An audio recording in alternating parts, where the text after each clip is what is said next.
Hey guys, and welcome to Riverhaven Collects. Today we are looking at King Spider. So this was released in 2022, so he's not that old, but I just picked him up recently for like $30 Australian, so pretty cheap, pretty good price. I can already see one glaring issue, however I think that the rest of the figure is going to make up for it. So without further ado, let's get him out of his box and check him out. Alright guys, so we got King Spider here. This is what he looks like in his box. You can see we've got an extra set of hands there, so that's a nice thing. We don't actually see that very often at all. I haven't seen it at all with these new ones. And he's got a stand as well as his like flail mace thing. So there's a picture of him here, and I must say that is not the most flattering photo of him. So yeah, I haven't seen this guy like in the comics or whatever, so I'm assuming this is the art from that, but yeah, it just doesn't look as like crisp as the usual stuff. Then we've got like the spider spawn logo, which I really like. But yeah, that's pretty much that. We'll have a look at the bottom. Nothing too interesting down there, but I thought I'd show you guys anyway. So without further ado, let's get him out of his box.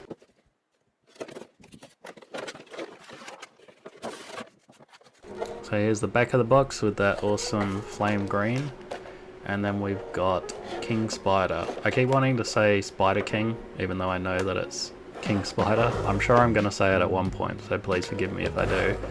But yeah, he is looking like a pretty cool figure. You can see that he's got all the usual articulation as well as like the really cool body sculpt, and comes with a little stand here, which, I don't know, that's pretty cool that he comes with a stand. And he also comes with this one as well. So yeah, we get two stands essentially, I guess. So maybe if you don't want to display him with the rock skull base, you can just use this one. So there's the stand. You know, we've seen these 100 times before. Well, maybe not 100, but you know, we've seen them before. Little scratches on there, kind of as usual, which yeah, sucks, but yeah, what can you do? So just clipping him out his zip ties now. Well, they're not really zip ties, I don't know what to call them, but anyway, here's the stand. So his foot will go into this little peg here, but I am a little bit disappointed. Like, this has the most minimum paint job that they could have done, just a tiny bit on the skull. So I don't know, how do you guys feel about it? I'm kind of like, they should have just done like the whole thing painted. Like, it doesn't have to be that great. Just, if they had put that dry brush of grey over the whole thing, I probably would have been happier, but yeah. Anyway, we've got his mace or flail, his ball and chain. I don't know what you'd call this, but this is quite nice. I don't think it bends, unfortunately, kind of like the old stuff, you know, you would have been able to bend it into whatever you wanted, but that's just kind of going to stay where it is, and I wouldn't recommend bending it. But let me get his hands out here. So here they are, and yeah, this is really rare that we actually get swappable hands. So I'm not sure if it was really necessary. I do appreciate it because it is kind of like just getting another thing with the figure, which I do like. Yeah, not sure if it was really that necessary though, or why you would want to not have him like holding his chain or having a fist in one hand, but you know, options are always good. Alright, so finally got him out of the plastic, and yeah, quite a good looking figure. I really like the skin tones, but we'll talk about that later. For now, let's look at the articulation. So he's got like the double boy joint shoulders. I don't exactly know what they're called. They do get caught a bit if you extend them like to their max range, but if you don't do that, then it's all fine. So we've got, you know, the double points in the knees and the elbows, so those are quite good for getting all your poses and junk. And then we've got the stand here, so technically you could probably display this without having this on here, but you know, obviously I wanted to have it on there and display it like this. So I am going to attempt to do this on camera to see how hard or easy it is after we check out the hands here. So I just thought we'd check out this on camera because obviously we haven't had a figure with interchangeable hands. So surprisingly, they slide off really well and go on really well. So that was quite a surprise because I thought there was probably going to be some sort of problem with that, but anyway. So one thing is the base, the like rubble and skull thing. The peg looks slightly too big for this figure. I'm assuming because it's on such an angle they wanted it to be really tight to hold him in there. I could not get it in on camera, but I eventually did get it in. So here he is here with the stands now, and I'm going to attempt to get this ball and chain on. So again, this is like a very awkward thing. So I should have thought of this earlier, but it's much easier to pop his hand out, then put it on, because it wraps around his wrist, and then he also holds it in that hand. So yeah, I did this off camera. He took out his wrist, and then it just slides on like this.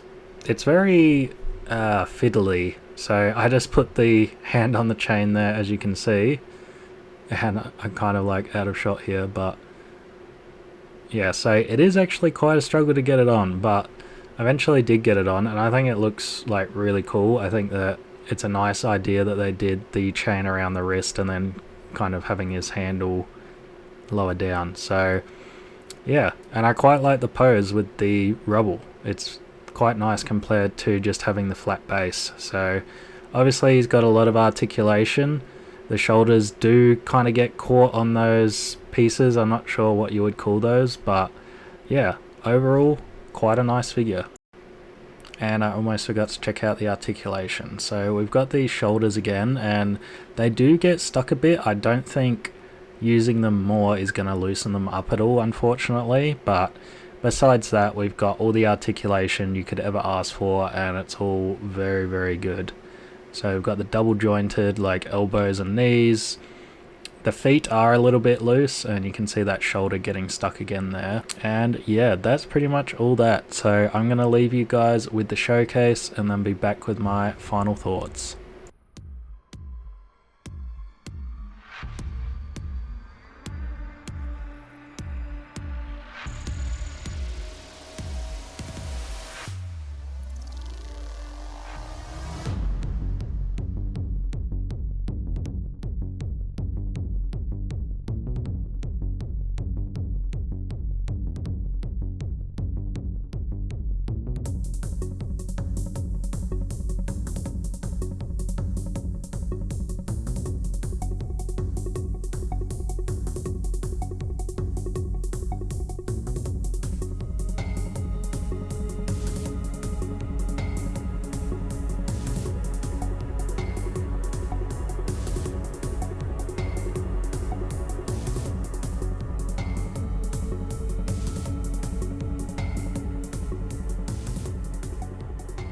Alright guys, that has been our look at King Spider. So yeah, quite a basic figure, but still really, really cool. Like really good sculpt, you know, we got a whole six-pack, the chest and the arms and everything all look really good. The parts where it kind of fails is this weird skin color thing. So the skin color is really nice and unique, and I really like it, but then we have the joints that it hasn't transferred over to, so that is a bit annoying. I think it stands out a bit more in person than it does on camera, but yeah, that's quite annoying. A bit disappointing, particularly how big the waist area is. It really stands out there particularly, but you know, besides that, you know, pretty decent figure. We've got a nice little stand for his foot. That's much better than what we have been getting. Like, some of them haven't been able to stand up too well, so that is really nice. He's pretty secure. I think, you know, if you knock him around enough, he will fall off of there, but for the most part, yeah, really secure on there. And with that paint job, I just wish that they had done something, like they could have painted this base thing, and I don't know why they didn't. And there's obviously some aspects where the paint job is really lacking, but with these newer Spawn figures, that's kind of what we've come accustomed to. It doesn't mean that I necessarily agree with it. I think McFarlane Toys should just be doing a bit better. Like, A wash on these green parts would have just really highlighted them, brought them out a lot more. However, the sculpt on the face is absolutely fantastic. That's one of the things in these new lines that continues to really impress me. The head sculpt is, yeah, really fantastic. And for somebody who doesn't have like a lot of detail on his face, like they've done a really, really good job on that. It'd just be nice if we kind of got that to come over to everything else a bit more, because everything else seems to be a little bit lacking. But yeah, I love the ball and chain as well and how that attaches. That was quite a hassle to get on, but we did get there in the end. But yeah, overall, quite a good figure. Pretty much what I expect from McFarlane, no downsides or anything. We got the extra hands, that was a nice touch for them to be added. Probably a little unnecessary. If I had to choose between a little bit better of a paint job and extra hands, I would choose the paint job. But anyway, let me know what you guys think down in the comments below. Is King Spider one that you're going to pick up? Let me know, leave me a like, comment, share. If it's your first time here, please do subscribe. We're going to be looking at more figures, of course, of the Spawn figures and some other things that I pick up along the way. So please do subscribe, and I'll see you guys on the next one.